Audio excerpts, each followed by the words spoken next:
Star Sports is now becoming a real part of the greatest sport for me in the world. And to explain to us the ongoings and the incomings and a few secrets maybe about trading as well, a warm welcome to Kaan Hughes, who's our head of on course for Star Sports. It's an encouraging time as far as horse racing is concerned, and maybe not so much so with greyhound racing, which we'll maybe touch upon in any case. But looking forward to the week ahead, what's the highlights in your viewpoint? Look, every week's different, as we know. We could be, throughout the year. It's currently coming towards the end of the flat season. Soon going to be going to the colder months of the jumps, the national hunt. But there is still the all weather that keeps us occupied through those months as well. But this week, the biggest meeting for us would be at Newmarket, the Cambridgeshire, over the weekend, which all finishes Saturday afternoon. And if anybody sees you at Newmarket and maybe you're not there, you're not represented there, I know you're going up to Star Pilo, which of course Star Sports owns up in the north of England. Are you going to be mainly up the north, the south, or do you go all over the country? Yeah, we go wherever really. It's just a logistical point of view. We try and put people who are located nearer there to avoid unnecessary travel. Obviously, I'm down south, so I do a lot of the southern tracks. But festival wise, that's where we all come together as a group. Normally, we're mob handed. We've got multiple pitches on the likes of the Cheltenham Festival, the Royal Ascot, Goodwood. We have a big team. As I say, we're double pitch, sometimes treble. Certainly at Epsom, the Derby, and the Oaks. And yeah, it's just a case of going where, some days I think we've got 4 meetings in a day. I think that the busiest day we have, we're actually at 5 tracks. Looking to next year where we've expanded, there's a few headaches already. But as I say, that's a logistical point of view. We'll get to that when I need to worry about it. But this week, the Cambridge should be the big meeting. That's where we'd hope to get our best business. And many people who are watching this podcast for this first time will think, I haven't seen his face before. Kaan Hughes, where does he come from? What's his background? How did you actually get into this industry very quickly? So obviously I grew up with a family of betting backgrounds. Obviously worked with greyhound racing my whole life growing up, really, as well as the gambling side of things. My stepdad had betting shops and is obviously a very, very good friend of Ben's. I made the step across to Ben's business and obviously done little bits, was always represented at the Derby, the Greyhound Derby that is, and done a little bit of on course when they needed me for the horses. But it just sort of fell into my lap as such that the people that were in charge of this, they moved on to other roles and the opportunity was there and I was given the chance and yeah, took it with both hands and within I took over the 1st of January this year and we've expanded massively within that short term, but the plan is to keep growing hopefully. Would there be any plans, for example, to take on another greyhound course? Because, of course, greyhound racing has changed a lot in the last 70 to 50 down to the last 20 years radically. Could there be a further expansion in the portfolio for Star Sports, do you think? I never say never. I mean, it's not really in my remit to be looking at, but it's something I think if the opportunity arose, I'm sure Ben is one of the biggest, ambassadors, sort of lovers of the sport, and tries to bring everyone together. And what he's done, I'm not just saying it from my point of view for working for him, but if he hadn't have stepped up for the Derby, I really don't know where the sport would be because it has been in turmoil for quite some time. There's lots of positives to look at in this sport as well, but there's so many negatives that weighs it down. And having him sponsor the Derby for all those years at Toaster, Nottingham, it's been massive. And obviously the support he's had from England, Ireland, all over has been there to see, and they're very, very grateful. And look, it's something to look forward to. Star P-Law is expanding all the time in terms of meetings, strength in depth, the opens, the competitions they're putting on, and it's only a good sign because P-Law would be the first to admit they weren't the biggest, but they're growing now, and I see a lot of change. You obviously love the job.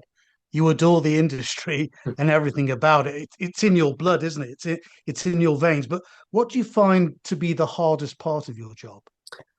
Oh, there's a few areas. I mean, first port of call, I'd say the hardest is the rain, the weather, because do you know what? There's a lot of bad problems that you can come across, but rain is no good for on-course bookmakers because firstly, punters, do they want to stand outside in the rain? Cheltenham Festival, they probably will because it's the festival. They've got no choice; they have to. a midweek meeting at Newbury or Kempton, are they going to come outside? No, 40-minute gaps between a race. You see them for about 30 seconds. Secondly, you're trying to keep your equipment dry, which is very expensive stuff.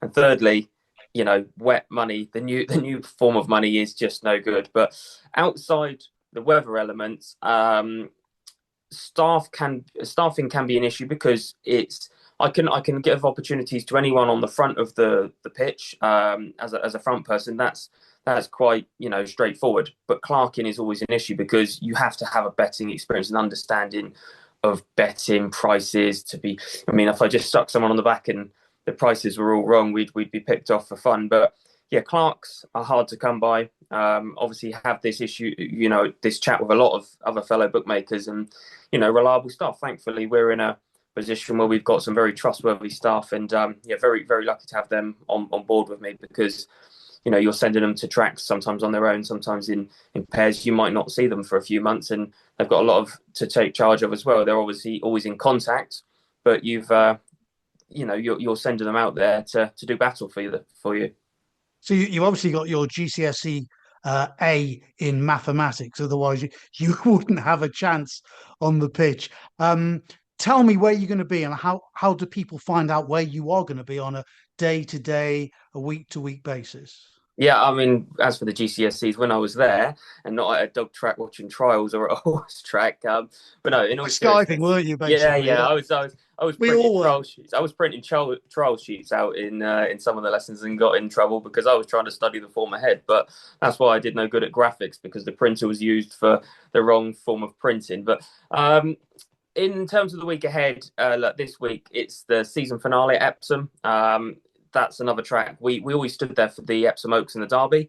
This year we bought an off pitch, so that means that when bookmakers refer to the pitches as off meetings, it's not the Royal Ascot, it's not the Cheltenham Festival, it's their other types. And it's been proved really popular this year. The off meetings at Epsom, as I say, Newmarket, we're there market raising this week. But in terms of weekly, we post on a Monday on our X, formerly known as Twitter account, the week ahead, and it's pretty well broken down. It's got the day, the track, the person who's attending, who's going to be there, what's happening, where we're going to be found, rails and tats.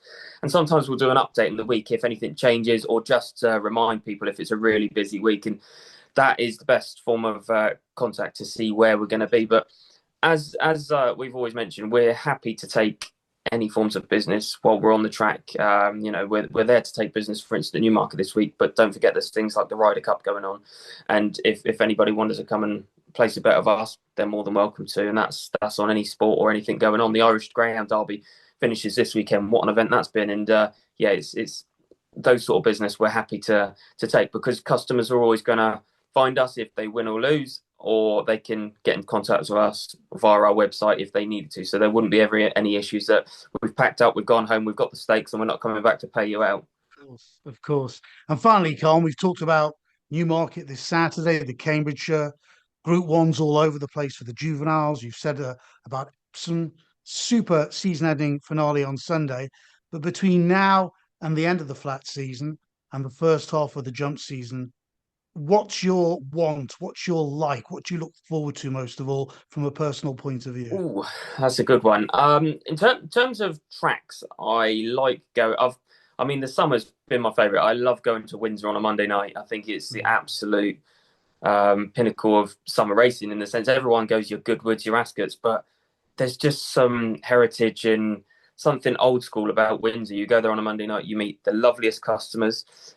Everyone's happy. The weather's generally good. We've had a few days this year, but everything is nice. The area's beautiful. The track's great. That would be my summer go-to. There's a lot of stress along some of the other meetings that come along throughout the summer. In terms of winter, I'm a big fan of going to Fontwell. Really like the track. You can see everything. It's a figure of eight. You're up close. And it's been a track that's actually stood up really well.